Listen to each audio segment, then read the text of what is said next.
right? People always say, what about our economy? How is it going to cope? What's the dollar going to look like to the currency in the alliance territory after it balkanizes? Don't take us from frying pan into fire and things like that. Now, hypothetically, assuming that the alliance territory was a country, so I'm just using that for the purpose of this analysis, and the Sharia territory was another country, and they split open. What will essentially happen to our GDP is we would go from having an approximately 400 billion economy. So GDP of the core north is 55 billion. Once the GDP of the alliance is 340 billion approximately.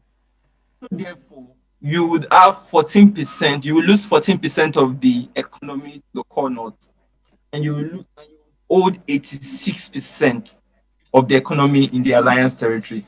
So these are the justifications that makes a very strong sense that if you look at the country as a cluster, there's a particular territory that is a dead weight, and that is the Sharia territory. It's literally a dead weight on the rest of the country.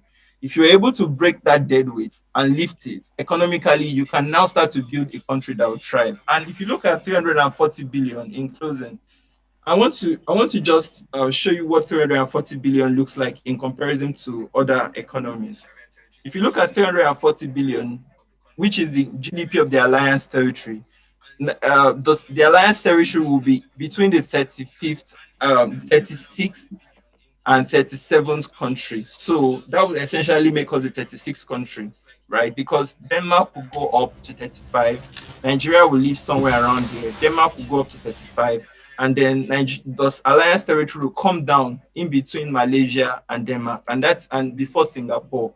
So that tells you that, and it is a very close reality to some of the expectations people have of where we should be in terms of, if you look at that compared to our GDP per capita, it starts to look a bit better, and it gives us a better opportunity to service the debt, service the loans, and all of that. A lot of these unproductive loans that are being taken by the government, they are being invested in failed electricity projects. We read all recently about Siemens complaining about pulling out of the electricity project that they are taking the loan for. Another classic example is the very unproductive railway that Nigeria is currently constructing from Kano to Niger, another country, investing over $400 million of money from the alliance territory into a region that does not generate anything, and investing $1.9 billion of money from that. I've shown you, more than 80% of this money comes from the alliance territory, and then they are going to cite it in more than 91% comes from the alliance territory, and they are going to cite it in a region that generates 9%. So these are the paradox of many failures, and these are the justifications why we must come together and repeal that fraudulent 1999 constitution and gain back sovereignty for our people. It's not just about the existential threats, about the killings, even from an economic perspective. It is the only way for us to move forward. We have a situation whereby we are currently existing on the relics of colonialism. We're existing on the relics of extractive institutions. And if you read a book from Daron Acemoglu, it says Why Nations Fail. It will tell you clearly that if you don't build inclusive institutions, you cannot grow your country. And Nigeria, as is made up, is currently filled with extractive institutions domiciled by feudalists and oligarchs from a particular region of the country. The only way for us to break the hegemony is for us to rebuild the 99 constitution and break free. And then from there, we can start to build a new constitution through referendum, through plebiscites with the alliance territory for an economy that can work like it did in the 1950s. I yield the mic. Thank you very much. Right.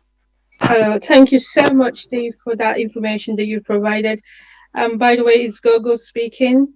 And I mean, just hearing from you just inspires me to be part of the Nina's freedom movement.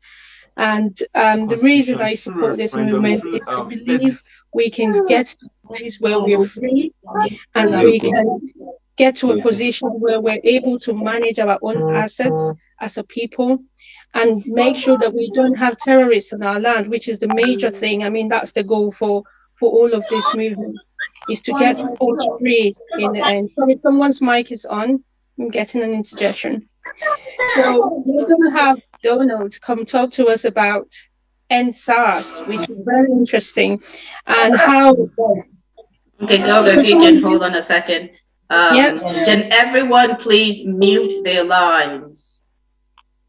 Everyone, I, please mute your I lines. already muted the person. It's Okay, I've awesome. muted. Thank you. Go, you can carry on. Sorry about that. Yeah. So next will be Donald. Donald will talk to us about NSAS, and he would talk about the impact poverty had on the emergence of this highly charged and effective movement that we had seen in 2020. Thank you so much, Donald. I hand the mic over to you. Thank you very much, Google. Um, we all saw the movement, the protest, the NSAS protest. Am I on? Yes, you are. Okay. We all saw the movement, and so many people might have wondered, all these youths coming out, is it just for the sake of the police brutality? The SARS has always been there.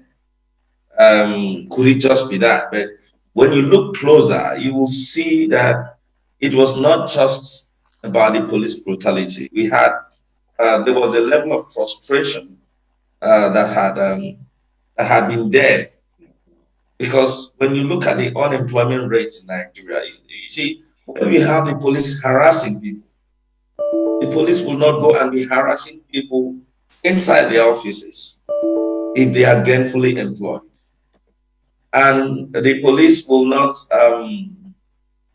meet people that are dressed to go to the office in the Nigerian sense.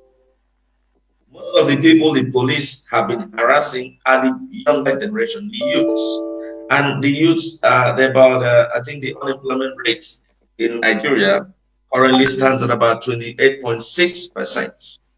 And that means that you have a whole lot of people that are not gainfully engaged to do things. And that translates to about 18.9 million Nigerian youths, according to the NBS. So when you have those kind of things, you also have the aggregation, because this unemployment, you have a whole lot of poverty. The impact of poverty alone was enough to aggravate the young people to come out for this protest. So, and when you look at the demands that the youth gave, the 5 demands they gave, it was not totally centered around the police force and its establishment. It also had something to do with engaging the youths in gainfully engaging the youths in employment, or even in government itself. So that also showed you that there was a yearn of the youths to participate one way or the other in things that will keep them busy. So um, the main focus was said to be police brutality. But when you look behind, when you look further, you will see that it had to do with unemployment. And aside that, you also have about 21.7 million Nigerians that are not gainfully employed. So when you do not have employment, you also have people trying to fit themselves in different positions that are not very satisfactory to them. So it's a combined effect, the unemployed and the those that are not gainfully employed. It's a combined ripple effect in the society. And where is all these things coming from? It is because we have found ourselves in a situation where we have leaders that are not, there is no accountability. If there is no accountability, we find out that the government itself cannot fulfill one of its social responsibilities, that is providing employment to its citizens. So give and take, the current structure of Nigeria is going to keep us in this position until we realize why we have to take back our sovereignty and utilize it properly to be able to have leaders that we can actually hold accountable for the benefits that are supposed to be ours. I yield it, Jean. Or Gogo, I'm done.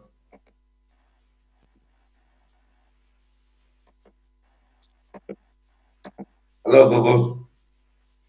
Okay, I'm not sure if Gogo is still on with us because she was going to be on for a short period of time. And like I said, we've been having some issues. Gogo, are you still there? I see you there, but you need to unmute. Gogo, are you still there? Okay, we'll just give her a couple of minutes. Well, actually, a couple of seconds to see if she can unmute and join us. But thank you very much, Donald. That was really, really impactful. I mean, as you guys can see, we're talking about victims. And some of you might be wondering, you know, well, what does this topic have to do with victims? Well, as you see, as what Dee said, he talked about who's generating the revenue and who's getting the revenue. And next, we're going to be talking about the 90 million Nigerians living in poverty. With so much money coming in, how can we have that number in poverty? And it's not just the money that we're generating from the oil. You heard Dee. The amount of loans is insane. Insane. You know, and people will say, well, you know, the economy, you know, COVID. But what have you seen that the government has actually done in the country? Have you seen constant electricity as other African countries have achieved in the same time period? Have you seen good roads? How about hospitals? Oh, what about the money that was given years ago for the reforestation of the far north so that we don't have these Trojan cows? Do you guys know what the Trojan cows are? It's actually, I coined that from the Trojan horse that was used to defeat a people. In the Nigerian context, we have Trojan cows. How is it possible that human life and farms and homes are destroyed so that cows can live? Am I missing something? And by the way, Nigerians, indigenous Nigerians, yes, I'm looking at you directly. Why the hell are you still eating Fulani cows? Why are you eating the cows that you're paying for to buy the guns that are killing us? And they're not just intended killing us. We already know that. They're trying to take our land. We already know that they are working on taking that. The last number that I saw was that there was about 134,000 acres is already controlled by the herdsmen. Now, remember, that doesn't include the amount that they have in the far north. Are you listening? Stop eating cows, period. Just stop it. And save yourself and your people. But I digress. So again, that fraudulent constitution driving money from where it originates to a different place where it's being consumed. And they tell you, you wrote that constitution? Seriously? Come on, people. Anyone that talks to you about one Nigeria and we are indivisible and indivisible, ask them, how much money are you keeping from what you're getting in your state in the South or Middle Belt? Is that one Nigeria? As I said before, one Nigeria does not equal unitary Nigeria, because unitary Nigeria is apartheid Nigeria. It's a murderous Nigeria. Okay, so now we're going to talk about the 90 million. Oof. And when we talk about the 90 million, do you know that almost 50%, almost over 40 million are children between the age of 5 and 15? Let me let that sink in for a minute. 40 million indigenous Nigerians between the age of 5 and 15 living in poverty. Not just any kind of poverty, but abject poverty. Now I'm going to ask Honorable, we have a couple of videos that would speak a lot about what this is about. Do you have those videos queued up, Honorable? Yes, yes. Okay, so if we can have you show those videos, because I think, sometimes we really need to be able to see so that we can feel the numbers. Go ahead, Honorable.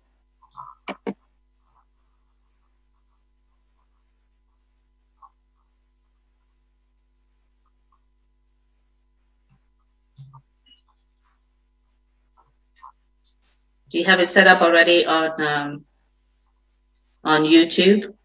Yes, yes, okay. Okay, because you were showing us your WhatsApp, so if you can go to your YouTube.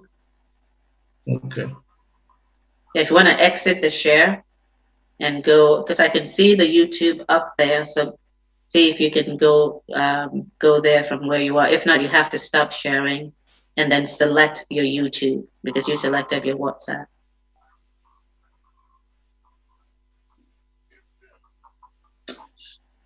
Yeah, so when you go to share again, just look for the YouTube. Okay. And select that.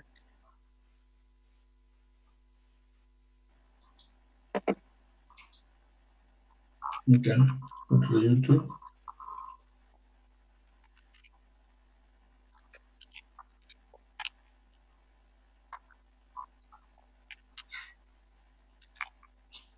This next compression.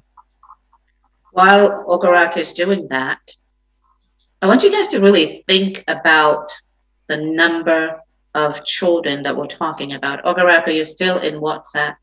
You need to go to, why don't you click on your YouTube where this is set up, and then go to your share. Then that way it would take you there directly.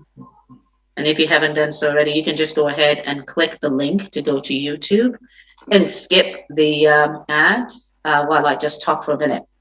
Okay, please go. 40 million children living in poverty, abject poverty. Do you know what that means? It means they don't have proper nutrition. And is that important? Guess what depends on proper nutrition to develop? The brain. Without proper nutrition, this imposed upon poverty is killing the minds of the future. It's not just killing their bodies. It is their minds. And why is that important? It is important because we know the intellectual horsepower of the people from the Middle Belt to the South.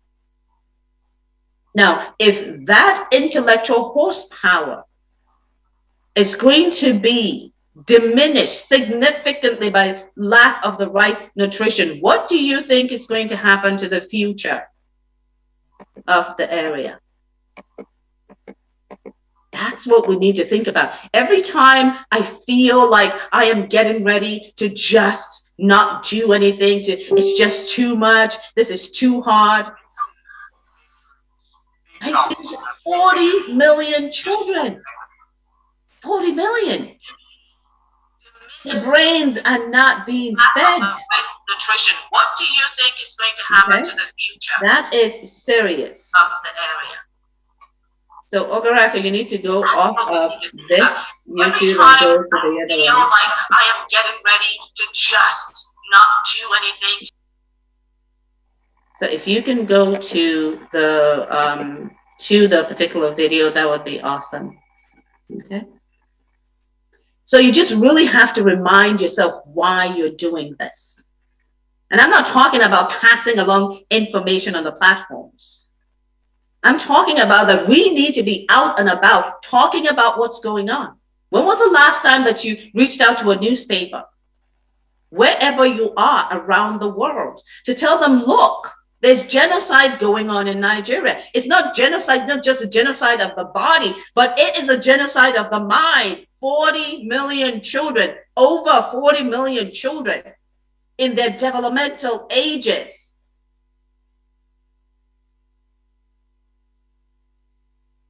been destroyed.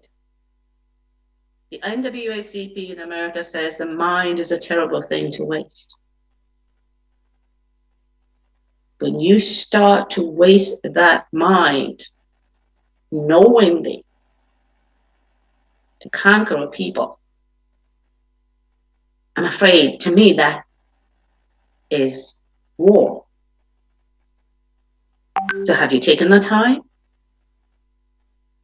to be on Twitter? Have you taken the time to tell somebody? Send a letter to the EU, the OAU, ECOWAS, NATO, the UK Parliament, the UK House of Lords. The more of us that speak, when you add your voice, when we get your voice out there, people will hear. A handful of people cannot be heard because of the stampede of the propaganda and the misinformation that is going out there. 1 million of us, even 100,000 of us on Twitter, sending messages to the CNN, BBC, Al Jazeera, NBC, Wall Street Journal, Times of Israel, Irish Times, name it, anywhere, does the trick, and it becomes a George Floyd moment. So the reason we're doing this again, so that we can all really feel what's going on. And I'm going to check with you again, Ogarak, and see if you've been able to queue up those videos.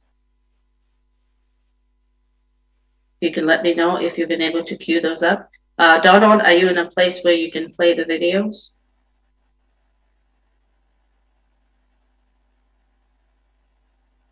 Okay, I'll just hold on to that while we wait for Ogarak. Let me put up something in between. Yeah, I was just checking to see if you're at a place to do so. Ogarak, I can't see you anymore. Are you still out there?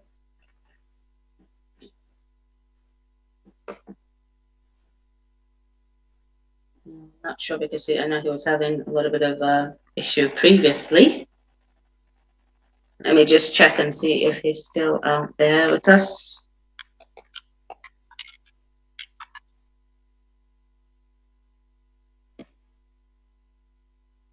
Okay, so it looks like he got bounced out. Okay, so I'm going to go ahead and say, let's go ahead and get started with the question and answer session.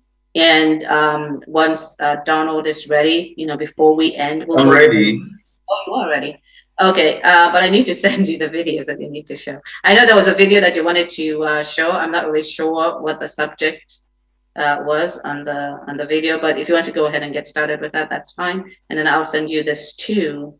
That we need to show that talks about the poverty. Okay, so go ahead and get showing the one that you want to. It's just to give us a general overview about Venus and why we have to do what we're doing, getting the people power. Yeah, after my powerful speech about the children. Yeah. Just kidding. You can go ahead and show that, and then you can show the poverty information. That would be fantastic.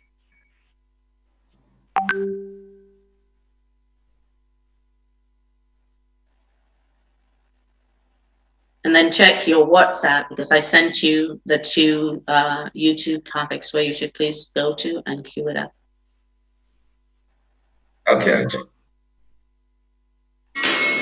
You sabi some of the serious problem of the 1999 Constitution, aside say we the country people no follow make am.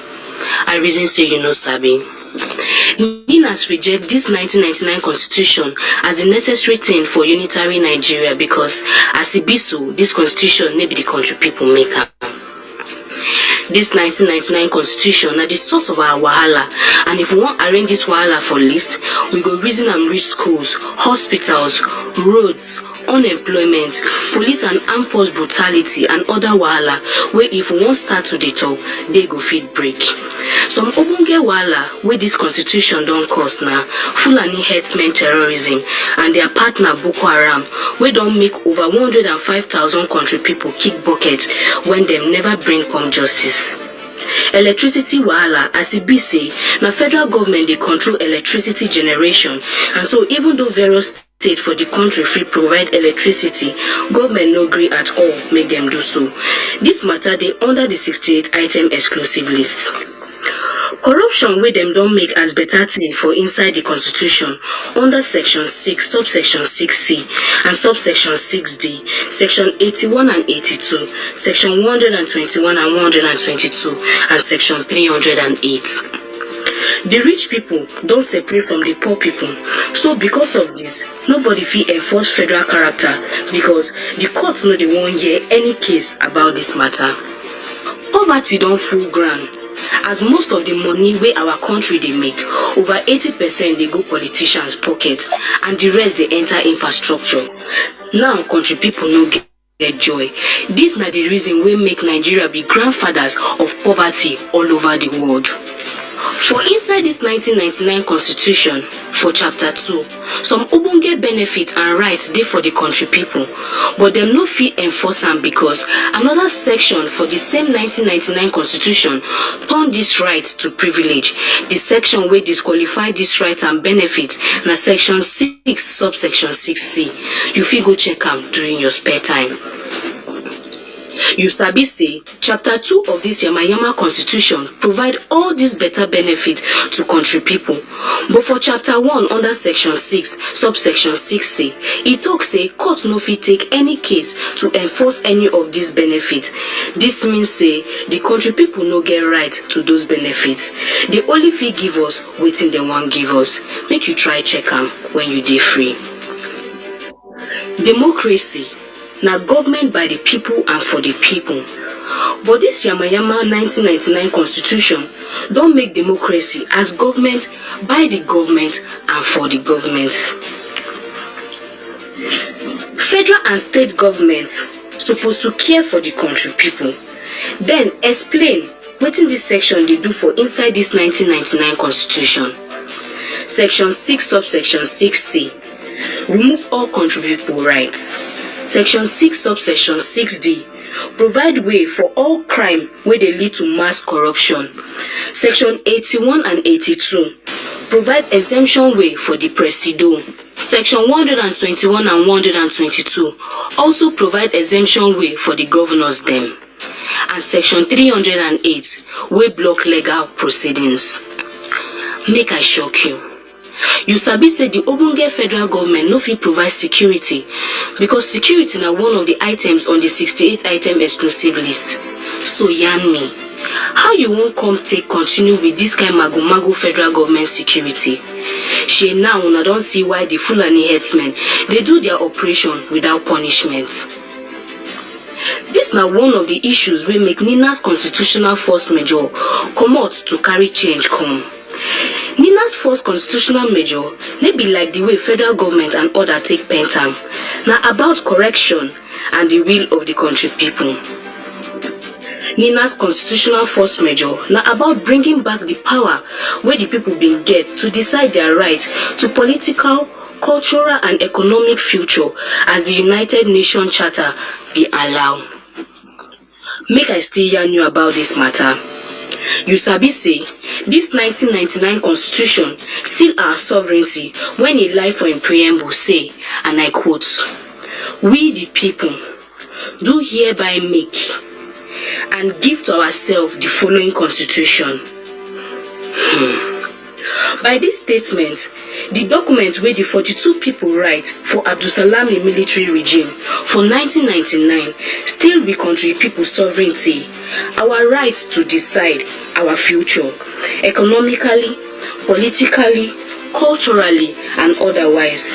Them surrender as penalty our assets, and I make oil producing states like Abia, Imo, and Bayelsa. They get less money than states like Kano, where no they produce oil at all. You been also sabi say this 1999 constitution provide backings for all the wuruwuru wey Fulani headsmen they do for this Nina's area. Make we let this sleeping dog lie. You sabi say, by virtue of section 6 subsection 6c, we no fit hold the government responsible for our insecurity, corruption, poverty, bad roads, rotty educational system and facilities, high petrol price. You sabi say the section say government get the freedom to do wetin dem feel say make sense for them, even if e dey match on top the rights of the country people. You sabi say this section na the major source of corruption and unaccountability for Nigeria. You also sabi say by virtue of this 1999 constitution, government fit decide to take your forefathers' land when dem wan take am, as the law take support am. E shock you? Dem get mind talk say na state dey control the land, but e allow governors wey government elect to give our land to the federal government. Na im make we get problem with open grazing and ruga. If to say politicians care about the people, they for support the total end of this yamayama 1999 constitution, but them go gree? They no fit gree at all, because na the plan to enrich them when they make the country people poor.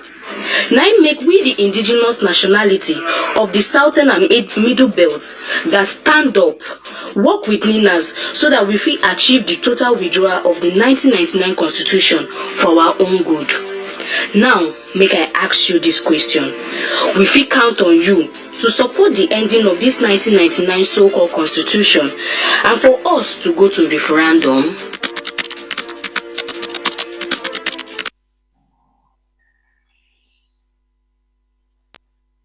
Okay, thank you, Donald. And as you guys heard at the end, there's talking about where the money is going. You know, we're going to see a couple of videos that talks about the poverty. And in fact, Donald, let's just do the first one so that we can move on to the question and answer. But yeah, the politicians. And that's why Ninas is saying no 2023 elections under that fraudulent 1999 constitution. We're not talking about boycott. We're talking about stop. Right now we're going around talking to the political class and letting them know they are part of the problem. They may not have known it before, but they definitely know it now because we're showing it to them. And after we take a look at that video that talks about the poverty, we'll talk about, can the governing elite say that they are not benefiting from Nigeria, that they are suffering like the rest of us? We'll take a look at that soon. So Donald, whenever you're ready, please go ahead and show the first video.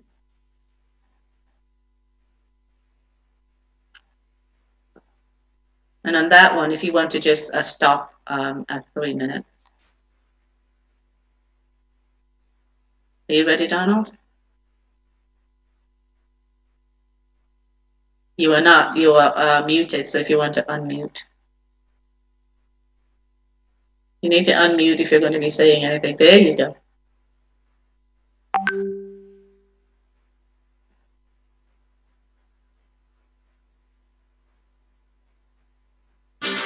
According to the World Poverty Clock, extreme poverty is on the rise in Africa's most populated country. In June 2018, the country overtook India in the global extreme poverty ranking.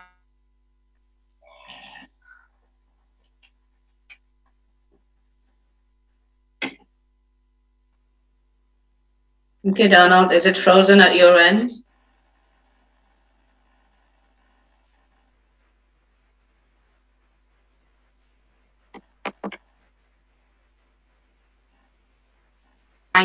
The government refused a proposal. Salah is just one of the 86.9 million or 50% of Nigeria's population that the World Poverty Clock says are living in extreme poverty. Jasola and her husband, a bus driver, have 3 children. After we take out money for our food, pay the children's school fees and all the suppliers we buy supplies from, there is nothing left to save, not even 500 naira.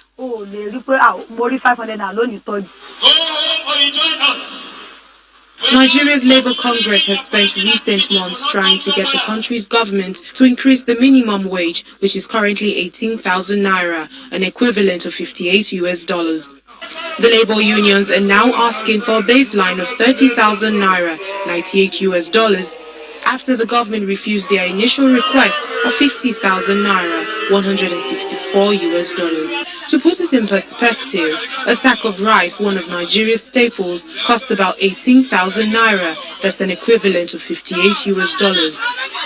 A Nigerian senator caused an outcry when he revealed last year that some lawmakers received about 13 million naira, an equivalent of $37,500 each month, to spend on personal expenses.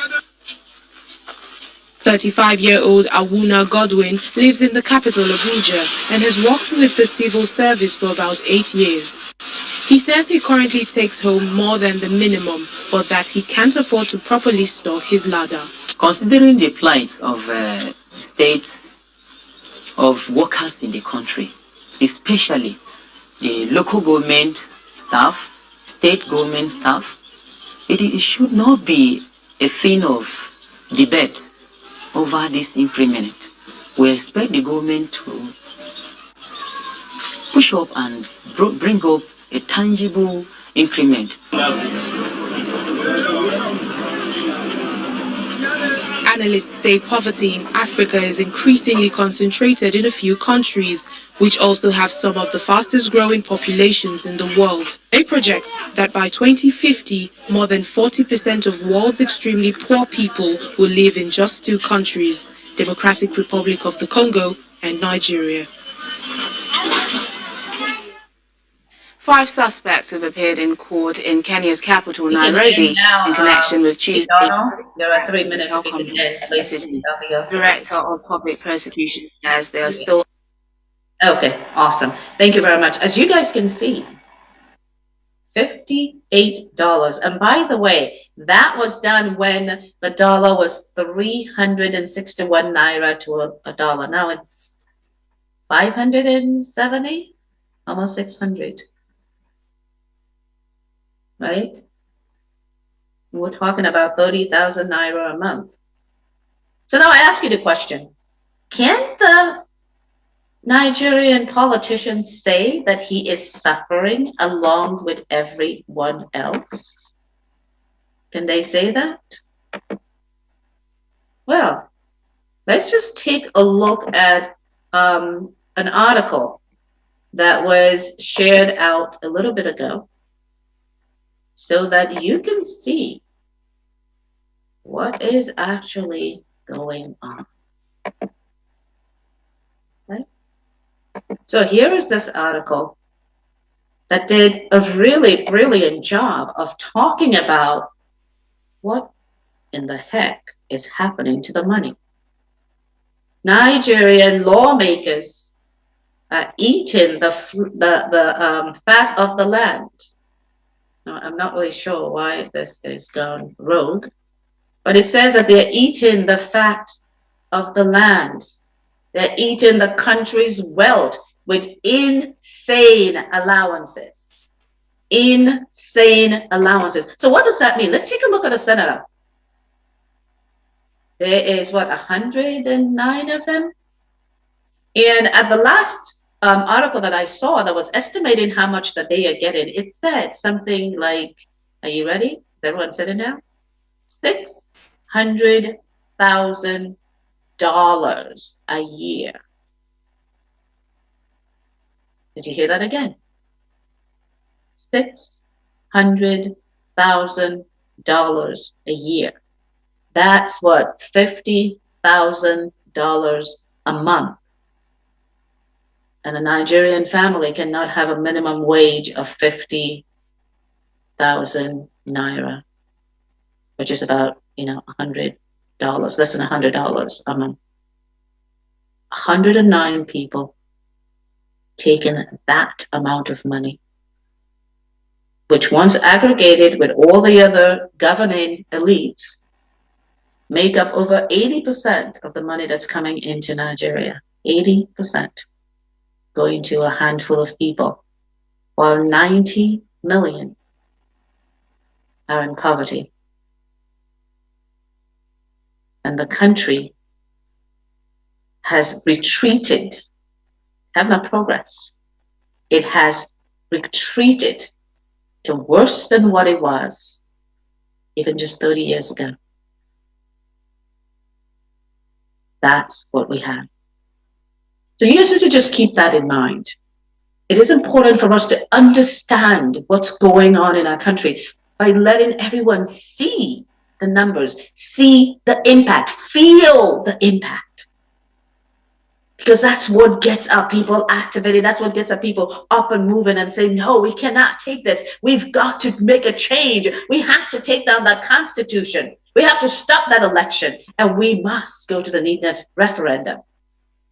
So the will of the people will be reestablished. I hope you will think about that carefully. So let's go to the question and answer. You have about a minute to ask your question.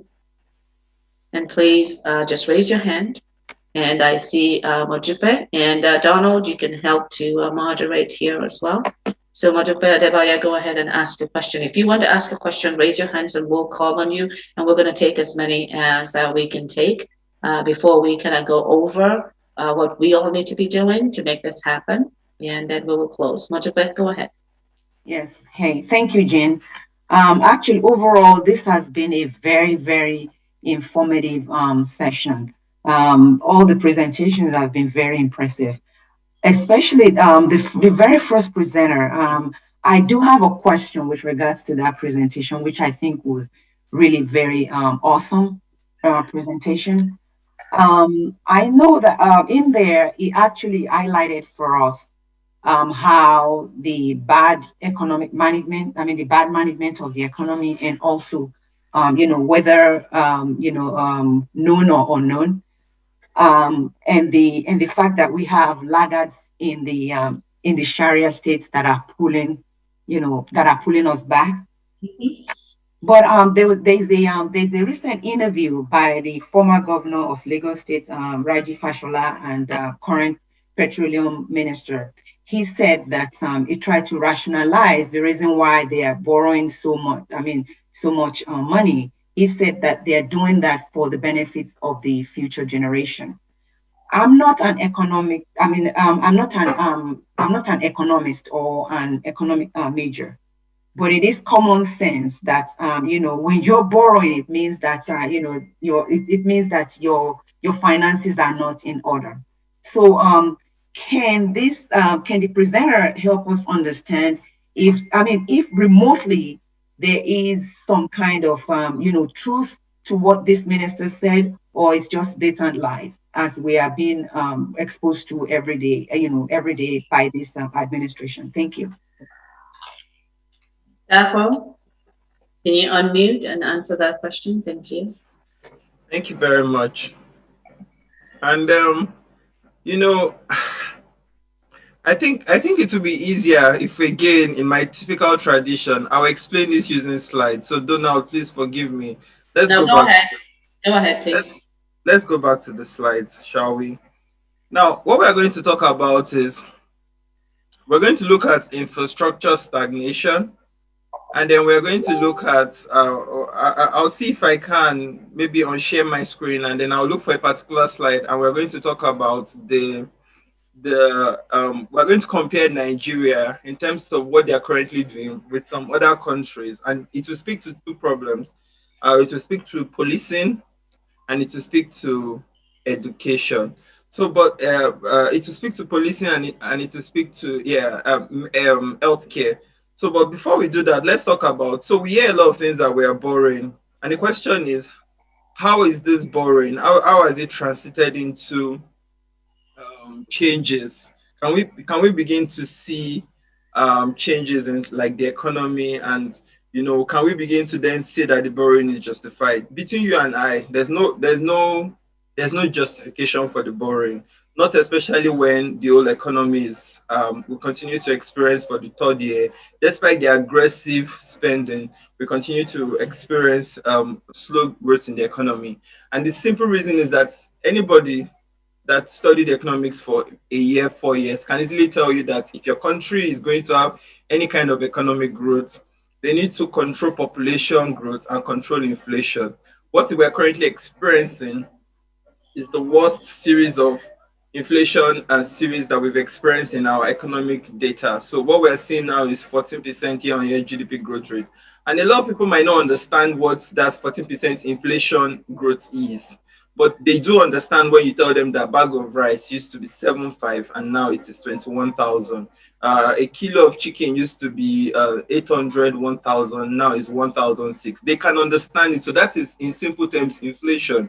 Secondly, our population growth is absolutely out of the charts. Just to put it in perspective, we're projected to be we're projected to triple our population to somewhere around 896 million in 2100. So essentially what that tells us is that the borrowing makes no sense. But of course, if we want to understand it better, let us compare our roads. They'll tell you that they are borrowing to fix the roads. Clearly, we're not seeing that impact unlike other countries. So what we're going to do now is we're going to take, and I don't want you to think of Nigeria in isolation. I could have compared Nigeria with Singapore, with Taiwan, with Turkey, Denmark. It will make it look like the situation is really bad. But I think when I compare with African countries, then you can connect the dots on your own. So let us look at Ethiopia and South Africa and then Nigeria. And we're going to compare road networks. So when people tell you, oh, we're borrowing to fix the road, we're investing in rail, we're investing in this, and then you can compare with other countries that don't even have the kind of debt profile we have and what they're able to achieve in their country. If we look at electric rail, for instance, Ethiopia has 1,401 kilometers of electric rail. Compare that with South Africa that has 8,200 kilometers of electric rail. Now compare that with Nigeria that has 186 kilometers of electric rail. You can see clearly that whatever borrowing they are borrowing is not getting to the ground. The infrastructure doesn't make sense. It's not connecting. The second part of it is when people tell you that, look at our road network, for instance, they're borrowing and they're looting it. Ethiopia borrowed $50 billion in 2002, and they invested every single one of that money into road network, and they grew their third road. Between 2002 and 2009, they grew from 33,297 kilometers of third road to 144,391 kilometers of third road. So they grew their third road by almost 110,000 kilometers of third road in space of 7 years, simply by focusing that borrowing on third road. Now look at, for instance, Abacha looted $5 billion, just one person. If you look at it in Nigeria, we only have 60,000 third road, 60,000 approximate third road. Compare that with Ethiopia that has 144,000, and then compare that with South Africa that has 267,000. So South Africa has 4 times the third road of Nigeria, and Ethiopia has almost twice the third road of Nigeria. To put it in perspective, these are countries that have essentially smaller GDPs than Nigeria, smaller economies than Nigeria, yet they actually have more third road, more infrastructure, more rail networks. So the question to you then is, or the answer simply is that whatever they claim to be borrowing, just like the slides I've showed you, that they're investing more of it on recurrent expenditure and less of it on what they call it, infrastructure. Infrastructure, So on salaries, and that is essentially why we seem to be having that problem. So they're not investing it on capital expenditure, they're investing it on recurrent expenditure, and that's therein lies the problem. Now you cannot continue to borrow, invest in phantom projects, skyrocket the exchange rate, print money, cost inflation. It's never going to grow your economy, and that is the simple thing you have to understand. That is why the only time we've been able to have significant economic growth in the country was in the first and second regime of Ngozi Okonjo-Iweala as Minister of Finance. When she paid off the debt, she understood that we cannot continue to make money and spend 98% of it servicing debt. I don't want us to think of Nigeria like a very complicated business, because when the politicians, when they want to make you confused, they speak a lot of very complicated terms to make it look like the problem is they are doing their absolute best. And the truth is they are not. It just makes no sense for you to have so much debt and you have so much infrastructure gap. You are not fixing the gap. You are almost all the revenue you are making, you're spending it servicing debt. The exchange rate is going up. Inflation is consistent. And on top of that, population control is nowhere in the conversation. Countries that go through this kind of problems, You can start wrapping up, please, Dapo. they talk about population control. So yes, there's a lot of challenges. The borrowing does not reflect in anything infrastructure, and it's not reflecting anything debt service. Everything that we are borrowing, we are literally looting it, and politicians are looting it, and they are claiming that they are implementing projects. The projects are extremely inflated. If you look at, for example, let me just wrapping up, please, Dapo. Yeah, thank you very much. I'll yield for now. Thank you. Okay, thank you very much. We just want to make sure that everyone gets an opportunity. But at the end of the day, is this going to the people or to be used, as he said, for infrastructure for the people? Answer is no, it isn't. But the people are going to be saddled with paying back these loans. They're going to be saddled with paying back these loans. And during the political session, you know, the politicians come with 2,000, 10,000, so you can vote for them. And that's every 4 years, right? So you're worth anywhere from 500 naira a year to 2,500 naira a year, where they make off with hundreds of thousands of dollars a year. Okay, so let's move on to the next question. We have Honorable John Augustus. And Donald, feel free to please handle the question and answer. That would be great. And I do see you, Stephen, but John Augustus came up before you did. Okay. I just want to we're taking it in order. It actually brings people up in order. That's fine. That's fine. Yeah. Good evening, everyone, and thank you for giving me way to speak. To be honest, I have a question and I have just a little expression, and I have a question. You see, when I'm looking at all these things and I'm hearing, to be honest, this is something that can incite, or what we are hearing is something that can motivate or incite somebody to go and do something, which will not give good results. Because why? And one thing I want to say in this occasion is that it's like we don't know the type of people we are dealing with. First of all, right from 1960, there is a chain that is bound, that is still recurrent until today. We as Ninas, we said this is the way we want to do it. The people who are called Ninas, majority of them are incorporated into this chain, and they will not want that chain to break. That is why they are recycling themselves to be there. On election, they will be the same. Somebody from senator will become a president. Governor. They will become governor. They become governor. From there, they earn their salary as governor and their pension. They are the same people who are recycling themselves. And this thing is frustrating. It's a cycle that we need to break. If we can, and that this is the time to break that cycle.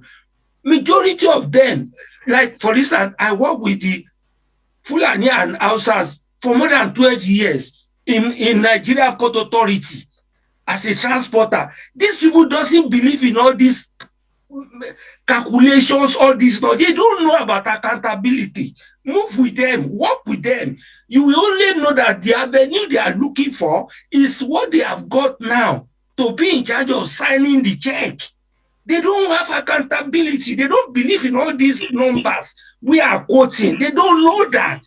Look at their children. Look how their children are. That is what they want to make the Southerner children to be. They don't just want person who is rich. That's all. They want you will be taking care of thousands of children whom he does not even know. Honorable, your question, please. We have very little time. So my question now is that what exactly is Nina going to do to be credibility and viability? because it's expression of numbers.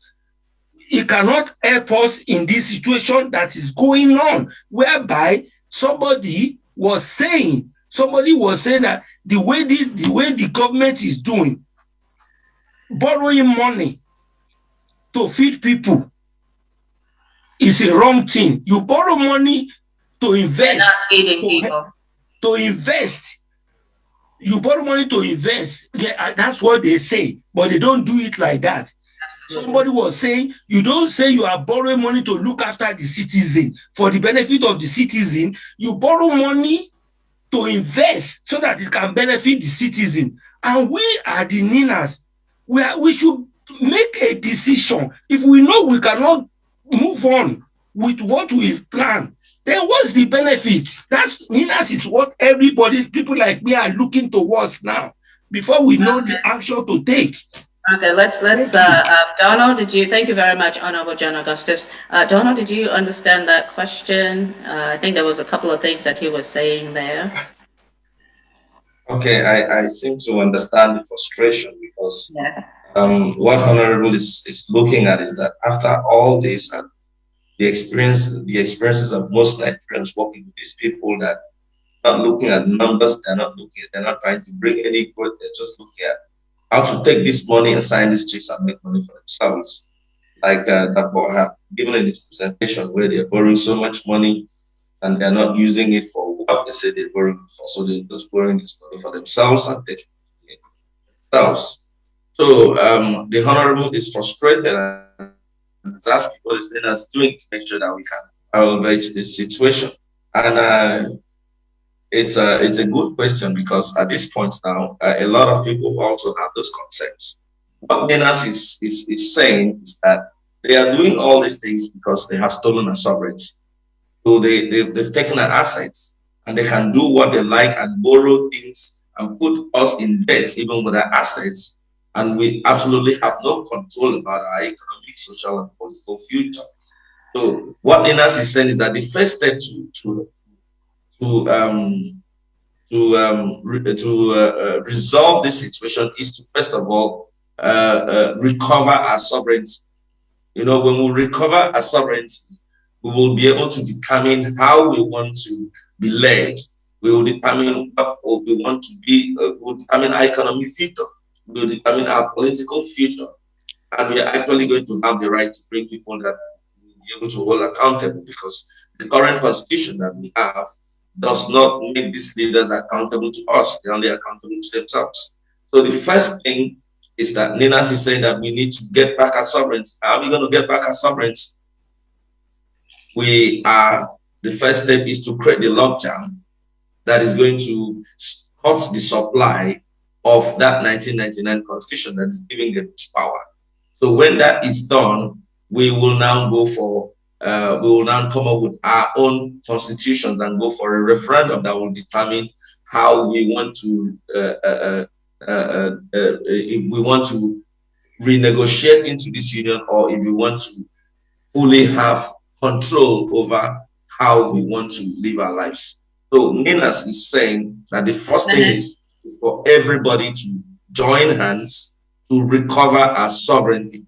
And that is first, halting the 2023 elections. And that is why we are doing all these things, to activate the people power, to educate the people, to arrange the people to know what we all have to do as one. And when we speak as one, when we have the critical mass, we are going to achieve this. And that is why we have to get everybody engaged. Thank you very much. Thank you very much. Thank you very much. Yeah, very good question and very good, great answer, Dodo. It's about our sovereignty. It's about a nationhood. It's about self-determination.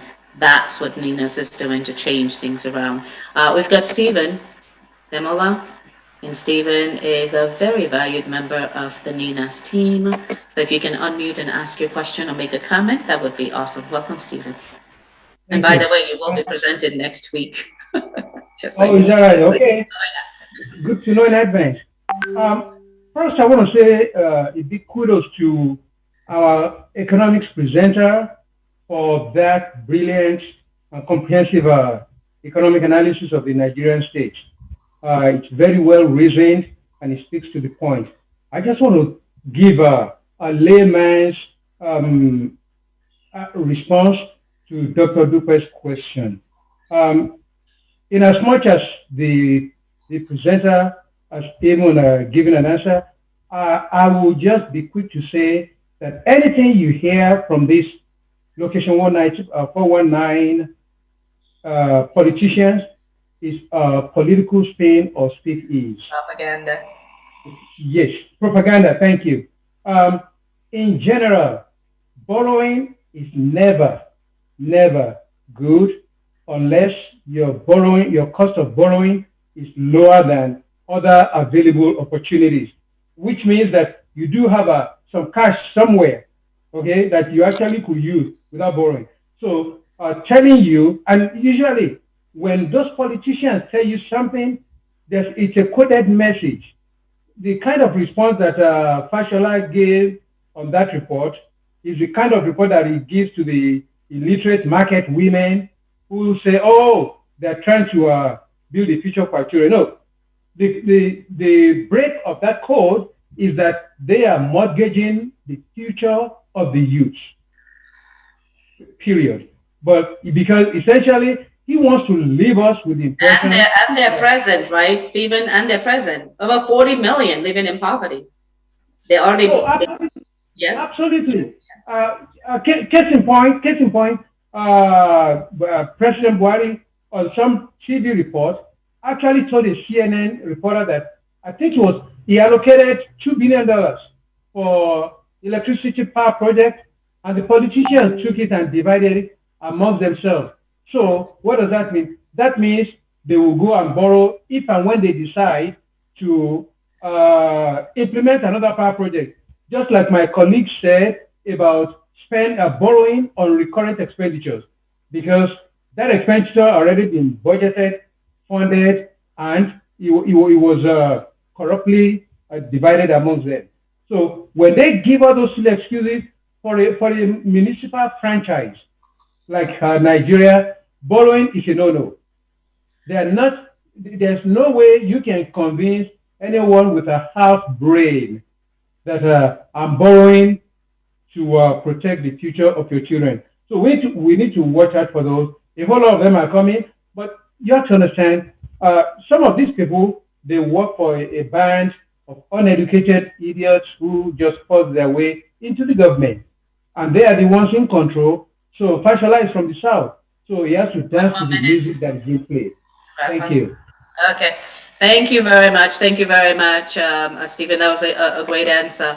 And just so everyone also understands what Nunez has done, in that constitutional force majeure that was issued on December 16, 2020, it did issue a caveat emptor for those who are planning on loaning money to Nigeria not to do so because the ethnic nationalities may not honor it.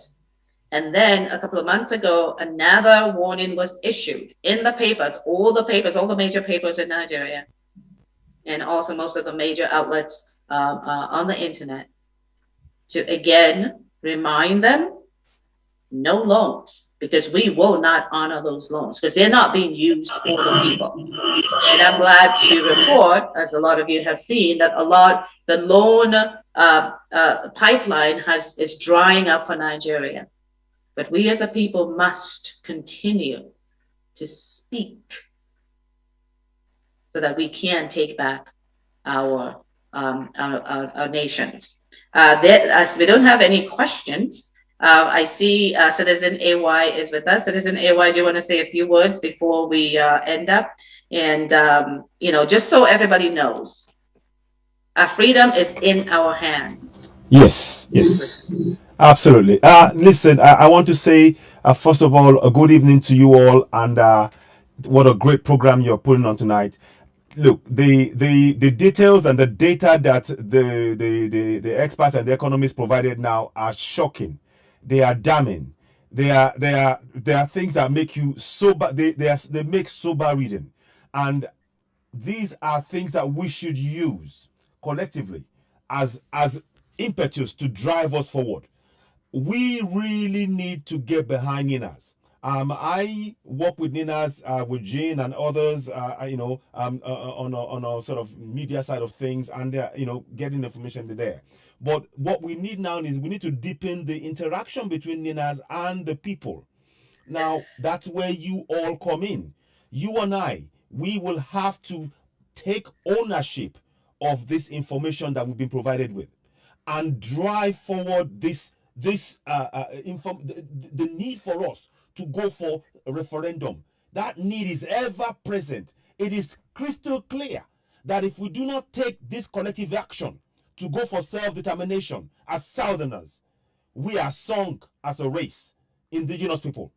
I'm telling you, we are sunk, and we cannot afford to leave that kind of prospect for the coming generation of Southerners.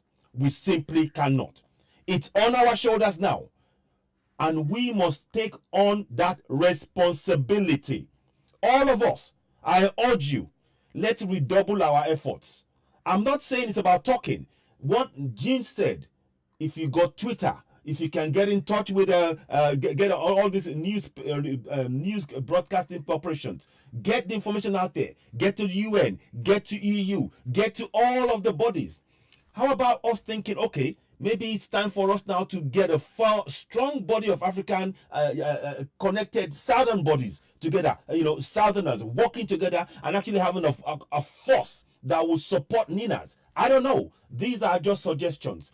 But one thing I do know that is clear, crystal clear, is that we are being fleeced left, right, and center by the Fulanis. And I'm telling you this, I am not saying this as to be a separatist and all of that. But the fact remains the Fulanis come from Futajalon. These are facts that many of us are not aware of.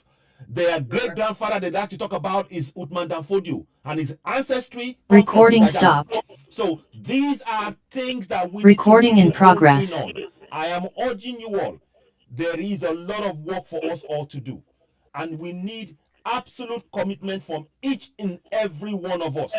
I urge you, the work that Jean and others are doing, you can see the glimpse of what is possible. The VAT situation is scary. That we in the South, we are propping up Northerners, and they are telling us that they are born to rule in our own land, and you are not using that as an opportunity. Are you not enraged? Are you not enraged about what's going on? And then Jean said something that was really shocking. The poverty is not only poverty in physical sense, it's actually damaging the brains of the children. Southern children, 40 million. 40 million. That is sobering read for all of us. I'm sorry if I'm getting into this, but there are things that you pick up and hear that you cannot ignore from this. We need to. I'm urging every organization. I'm calling you all. We need to work together. Let's get all our ducks in a row and get over this line. We need to get over that self-determination line. Get the referendum in place. Whatever it takes. Sign the petition. Whatever Everyone it takes. sign the petition. Yes, sign that petition. Whatever it takes, let's get it over the line. And you've heard what Jean said. Sign that petition. We must do this. Look, I could go on. There's a lot more to talk about. But first of all, one more minute. Be aware of Ninas. Join in this struggle. We need you on board. Look at what they've used the Constitution to nail us to the ground. We must free ourselves. Nobody else can do for us. We must free ourselves. Thank you all. Thank you very much, Citizen AY. And remember, next week, the 30th, we're doing it 24/7. So I will be coming to you to talk about the time slot that you're going to be presenting. Okay. And Matupe, you're going to be on deck as well. Imoro, I see you out here. You're going to be on deck. So a lot of people here are going to be part of the presentation because we are going to do a 24/7 as we round up the Victims Month. In this month of Nigeria turning 61 in a very woeful and shameful way, we're focusing on victims and their quite a lot of them, as you can see. So I'm going to take just one more question because we have to actually go. And Stephen, because you've asked a question before, I was going to ask Infinix, but you need to put your name and you need to be on camera for us to ask you. So while you're doing that, Stephen, if you have a quick question or comment, we only have 2 minutes and we have to go. So if you, Stephen, if you want to go ahead with a quick question or comment, that would be awesome. Oh, you want me to do that? I can do that right now. Go ahead. Well, okay, Jonah has, yeah, just give me a second. Let's go to Jonah because he has now put his name. Go ahead, Jonah, and then Stephen, you'll have a couple of seconds to make your comment. Go ahead, Jonah. Jonah, go ahead. You're already unmuted. We can't hear you. Jonah, are you there?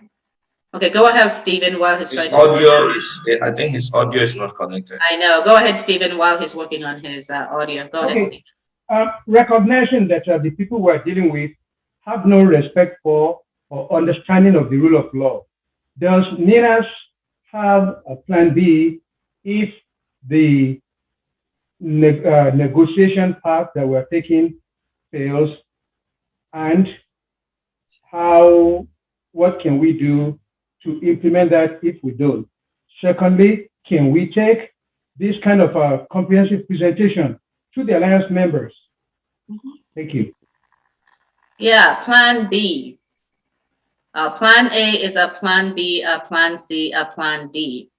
You can't go anywhere if you don't activate the people. It's people that get freedom, period. I would ask all of you, go and look at the French Revolution. They were dying on the street. People rose up and said, off with their heads. And I'm not saying we're going to off anybody's heads. I'm just saying. Because Marie Antoinette is famous for saying, you know, let them eat cake. And the people said, off with their heads. Okay? It's the people. All of us are the people. All of us are the power. And this knowledge is the power that is going to get our freedom. Okay? So that's the plan A, B, and C. And all this information, I was just actually messaging Dapo. We're going to distill it in such a way that it can go on its own, because when you have a lot of numbers on the slide, people are really not going to be able to understand it. So we're going to distill it down and send it off. And as Mother knows, there's a lot of statistics that we're gathering up, and you're going to be getting a lot of that in the coming time. So Jonah, you have just one. He's still connecting to audio. So unfortunately, we're going to have to take Jonah's question next time. At this time, I want to say thank you to everyone that joined. Dapo, you did a great job.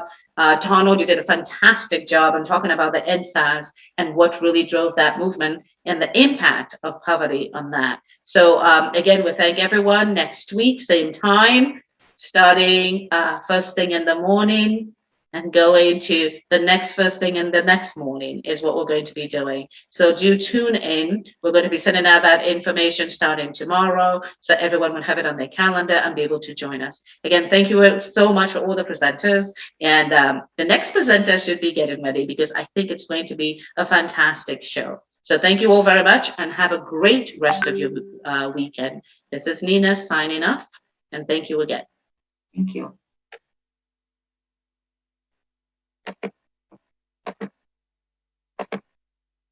Thank you, everybody. Okay, I stopped the live stream and you can say hello to